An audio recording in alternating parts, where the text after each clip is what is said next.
Operator drone FPV dari kelompok pasukan Dnipro menghancurkan dua pos kendali UAV Angkatan Bersenjata Ukraina di tepi kanan Dnipro di wilayah Kherson. Rekamannya diunggah di akun Telegram @emoderusia pada Senin 19 Agustus 2024. Angkatan Bersenjata Rusia sampai saat ini tak memberikan kesempatan kepada personel musuhnya untuk bisa bergerak bebas. Semua senjata dan strategi digunakan untuk menghancurkan kelompok militer Ukraina, seperti yang terlihat dalam rekaman.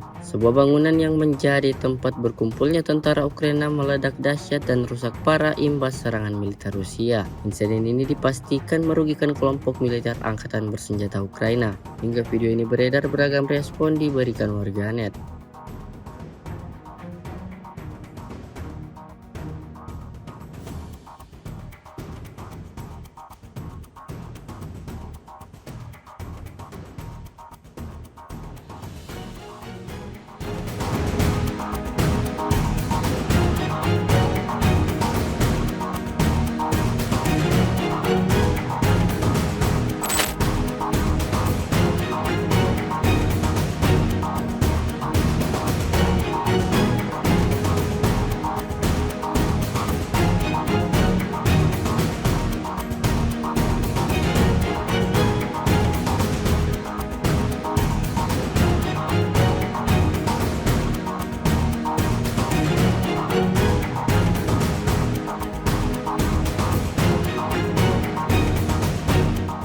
Download Tribun X sekarang, menghadirkan lokal menjadi Indonesia.